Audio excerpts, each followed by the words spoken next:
며칠 전부터 슬롯 감독이 토트넘으로 부임한다는 이야기가 많이 나오고 있고 점점 더 근접해 가고 있는데 이런 기사가 났습니다. 슬롯 감독 에이전트와 슬롯 감독이 페예노르트 측과 토트넘의 관심에 대해서 회담을 갖게 된다라는 이야기가 나왔고요.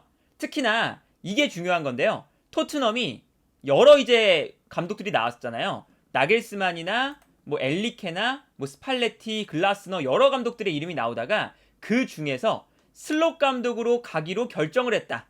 그래서 토트넘이 슬롯 감독 측에 영입 의사를 내비친 상태고, 그래서 슬롯 감독의 에이전트가 조만간 이번 주에 페예노르트와 함께 만날 예정입니다 라는 이야기가 나오고 있습니다. 그리고 여기에 더해서 슬롯 감독이 토트넘으로 올 때 콕추를 데려오고 싶어 한다 라는 이야기가 계속 나오고 있거든요. 특히 슬롯 감독의 에이전트가 이번 주에 페예노르트의 경영진과 만나서 회의가 예정되어 있는데, 여기서 콕추와 슬롯 감독의 패키지 딜을 추진할 가능성이 높다 라는 기사가 나오고 있어요. 그러니까 현재 슬롯 감독이 페예노르트에서 보여주고 있는 전술의 핵심적인 역할을 하는 선수 중에 한 명이 중원에 있는 콕추라는 선수거든요. 그러다 보니까 이 선수를 토트넘으로 데려오면서 어차피 슬롯 감독이 이적료도 발생을 해야 되니까 슬롯 감독과 콕추 이 두 사람의 이적료를 합쳐서 토트넘과 페예노르트 간의 협상이 진행될 가능성이 크다 라는 이야기고요. 이 콕추라는 선수는 어떤 선수냐면 현재 슬롯 감독의 4-2-3-1 전형에서 수비라인 앞에서 콕추가 플레이하기 시작하는데, 여기서 지난번에도 말씀드렸지만 슬롯 감독은 과르디올라 감독의 영향을 굉장히 많이 받은 사람이라서 좌우 풀백 중에 한 명이 들어오거나 좌우 풀백 중에 두 선수 혹은 한 선수가 안쪽으로 들어오는 인버티드 풀백을 활용을 하거든요. 그런데 이때 자연스럽게 왼쪽 풀백이 중앙 지역으로 들어오면 그 순간 이 콕추가 후방에서 후방 빌드업을 담당하다가 약간 올라가서 공격형 미드필더의 역할까지 수행하는 선수입니다. 그러니까 결과적으로 수비 라인과 공격 라인을 오가면서 공격을 유연하게 만들어주는 선수인데, 현재 토트넘의 가장 부족한 선수가 바로 이러한 유형이죠. 비수마, 호이비에르, 스킵 이 세 명의 선수가 중원 싸움은 좋지만 후방 빌드업과 공격 과정에 있어서 너무나 투박하기도 하고요. 벤탄쿠르가 그나마 유연한 역할을 소화하는데 벤탄쿠르는 다음 시즌 초반까지도 나오지 못할 가능성이 커서 슬롯 감독이 토트넘에서 자신의 전술을 보여주기 위해서는 토트넘의 미드필더 라인에 공수를 연결해줄 수 있는 연결고리가 필요하거든요. 그 역할로 콕추를 데려온다 라는 이야기고요. 다음 시즌 토트넘이 슬롯 감독과 함께 콕추를 영입할 수가 있다면 토트넘이 이러한 전형이 될 수가 있습니다. 4-3-3 전형을 아마 기본적으로 가져갈 가능성이 높은데, 여기서 콕추가 왼쪽 중앙 미드필더에 배치되면서 수비 라인과 공격 라인을 오가면서 공격의 연결고리 역할을 수행해주고요. 콕추가 전방으로 올라갈 때는 약간 4-2-3-1 전형처럼 배치가 되는 이러한 전형이 만들어질 수도 있고요.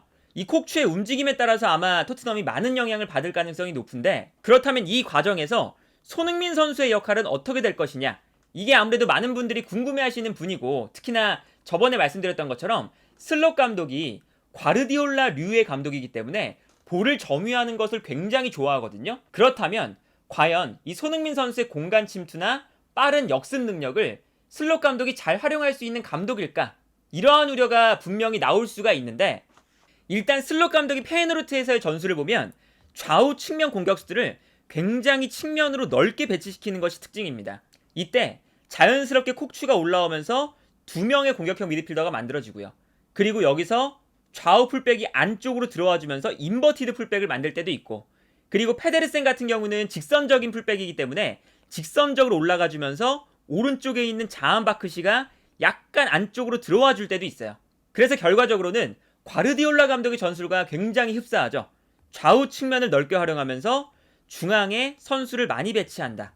그리고 저번에 말씀드렸던 선수가 이 거투르이다가 핵심 선수인데, 이 선수가 올라올 때는 자연스럽게 수비수가 한 명이 되고, 이 선수가 내려갈 때는 수비수가 두 명이 되고요.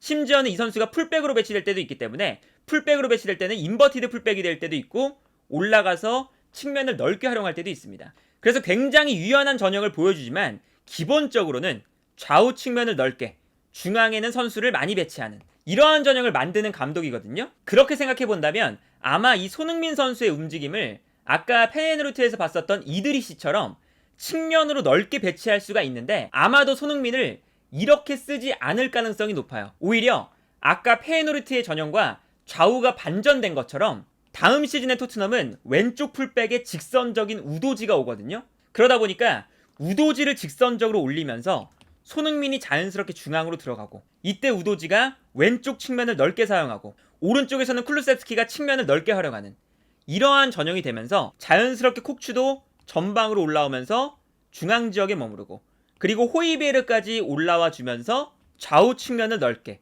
중앙에는 선수를 많이 배치하는 전형을 만들 수가 있습니다. 그리고 여기서 아까 말씀드렸던 페에노르트의 전술에서 가장 중요한 거트루이다의 역할을 에메르송이 맡을 수가 있어요.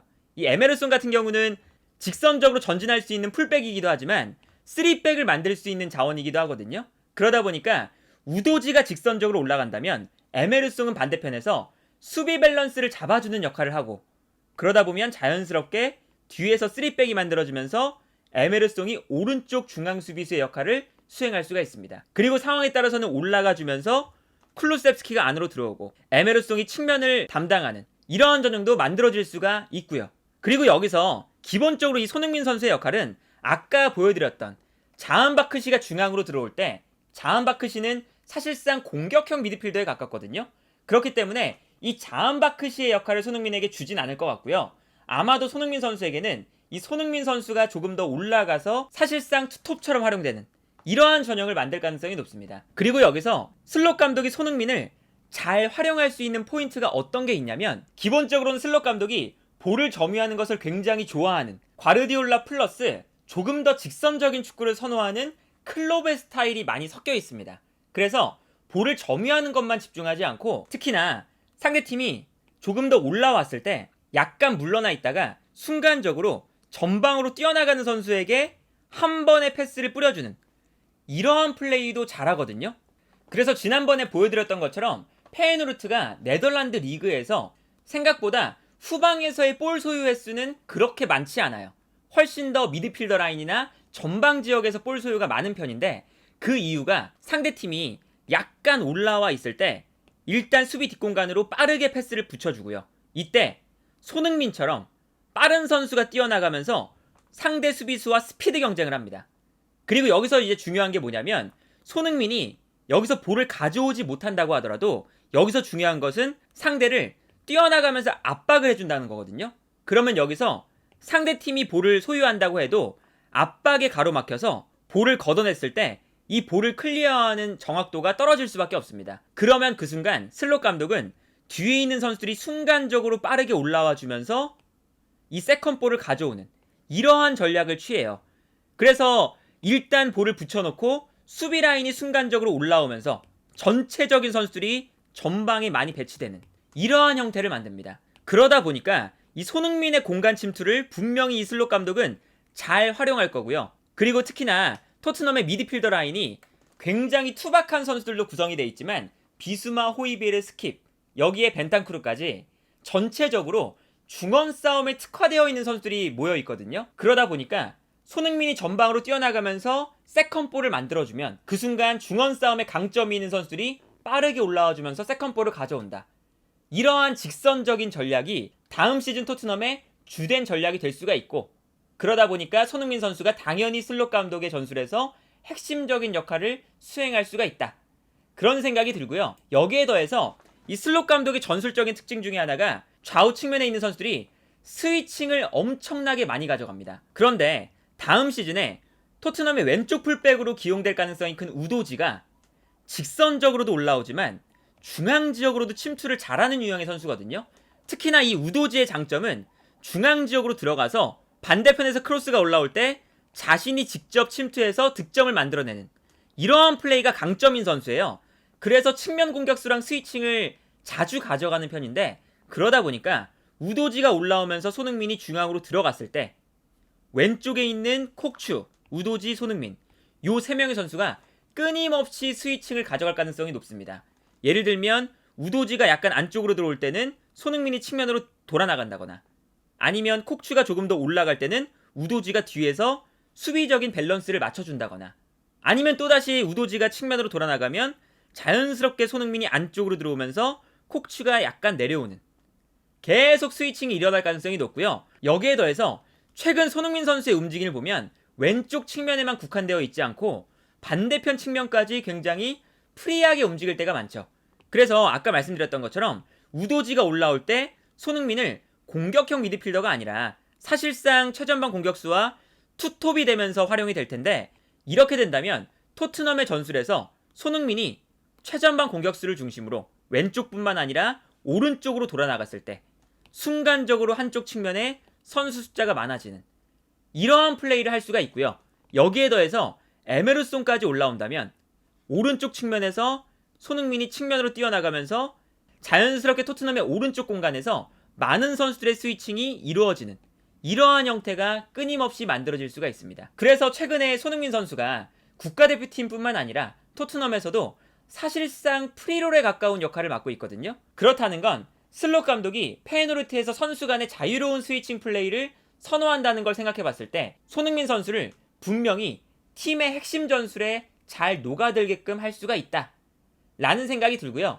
다만 여기서 토트넘이 영입이 필요한 위치가 바로 로메로 옆에 위치하는 이 왼쪽 센터백이라고 할 수가 있는데, 당연하게도 토트넘이 포백이지만 기본적으로 왼쪽에 풀백이 올라가면서 자연스럽게 3백이 만들어지면 여기서 왼쪽 공간을 커버해 줄 수 있는 왼쪽 센터백이 필요합니다. 그런데 현재 산체스, 탄강가, 벤 데이비스, 다이어 이런 선수들이 사실 커버 능력이 부족하기 때문에 토트넘이 라인을 마음대로 못 올리는 것도 있죠. 그러다 보니까 기본적으로 측면 공간을 넓게 커버해야 되는데 커버력이 뛰어난 왼쪽 중앙 수비수가 필요하고, 여기에 대해서 슬롯 감독이 아까 말씀드렸던 것처럼 수비 라인을 빠르게 끌어올리는 이러한 전형을 좋아하기 때문에 빠르게 전방과 후방을 왔다 갔다 할 수 있는 기동력이 좋은 센터백이 필수적으로 영입될 가능성이 크다. 그래서 다음 시즌에 슬롯 감독은 콕추가 올지 모르겠지만 콕추처럼 수비와 공격을 이어줄 수 있는 미드필더 1명,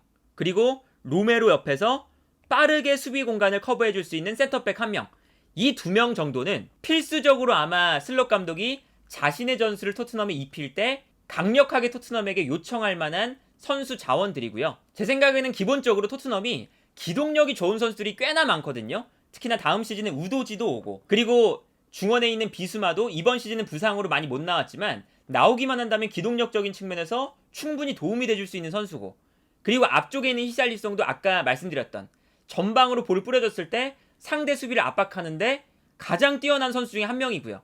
그러다 보니까 슬롯 감독의 볼을 점유하지만 동시에 직선적인 축구 스타일, 이 스타일을 분명히 토트넘에서 가져갈 수가 있고, 그 과정에서 손흥민 선수의 직선적인 플레이, 뒷공간 침투 이런 것들이 분명히 슬롯 감독의 중요한 전술적인 포인트가 될 만하고, 그리고 뭐 이런 전술적인 특성을 제외하고라도 사실 토트넘의 손흥민 선수라는 존재는 정말로 핵심적인 존재이기 때문에 어떻게든 슬롯 감독이 손흥민의 활용법을 찾아내고 활용할 것이다. 그래서 다음 시즌 슬롯 감독과 손흥민이 만났을 때 이 두 사람의 호흡이 매우 기대가 된다. 이렇게 볼 수 있지 않을까 합니다.